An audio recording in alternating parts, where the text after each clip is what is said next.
Naranasan mo na bang kumain ito? O di kaya madalas ka nang kumain ito? Ano ba ang flavor na bet mo? Yung chocolate na jumbo, vanilla na medium, o di kaya yung brown na small?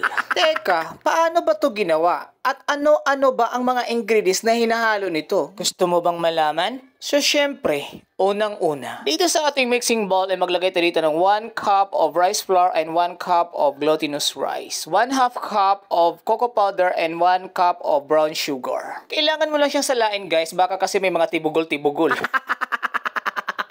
At pagkatapos ay halo-haluin natin siya at maglagay tayo dito ng grated peanuts. At mag-add na rin tayo ng isang tasang gata or coconut milk. At halo-haluin na natin siya guys at malalaman natin kung okay na ba siya. Kung hindi ay mag-additional tayo dito ng kalahating tasa ng gata or coconut milk. Ito nga pala yung first do natin, ang chocolate flavor. So kailangan natin siyang halo-haluin hanggang sa mag-mix lahat ng ingredients dito sa ating mixing bowl bago natin siya isalang. So syempre, ihanda ang kawali. Sinayan ang kalan. Painitin ang kalan ng ilang segundo at ilagay na natin ang ating first do na chocolate flavor. At kung naisalang na natin siya guys, ay kailangan natin siyang halo-haluin para hindi siya masunog. Baka kasi hindi na magiging chocolate ang flavor nito.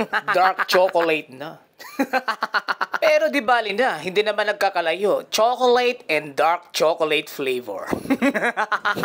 At yun nga guys, kailangan mo talaga siyang halo-haluin para makuha na natin yung consistency niya na yung tipong ganito na talaga ang kanyang texture. Bago natin siya iahon sa kahirapan guys. At susunod ay gagawa na tayo ng pangalawa nating flavor. Ito ay ang vanilla. So syempre same on process sa una nating ginawa. Isang tasang rice flour, isang tasang glutinous rice. Salain at maglagay ng 3/4 cup of sugar. Halo-haloin hanggang sa magmimix ang 3 ingredients, ang sugar, rice flour, and glutinous rice bago tayo dito magdagdag ng 1 cup of coconut milk or gata.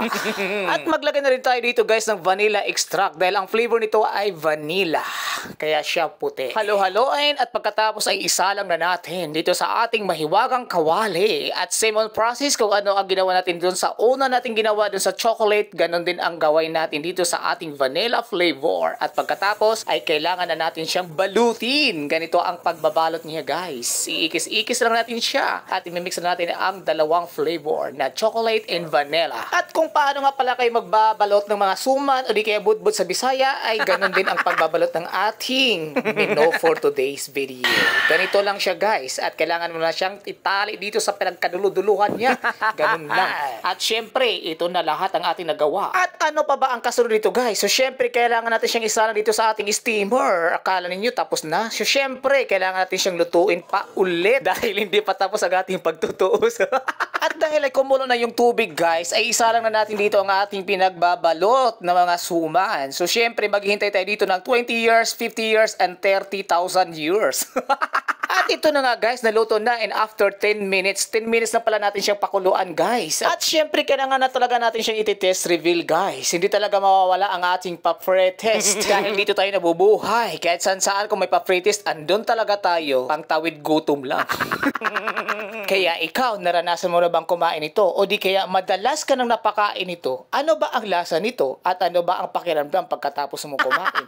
At ano din kaya na flavor na suman ang gusto mo? Yung chocolate na jumbo? Yung vanilla na medium? O di kaya yung brown na small? Siguro napapadalas ka dun sa chocolate na jumbo. Kaso nga lang, parang mas gusto mo dun sa vanilla na medium. Pero bet na bet mo talagang i-rate ang brown na small. Dahil siya yung pambansa na kulay natin.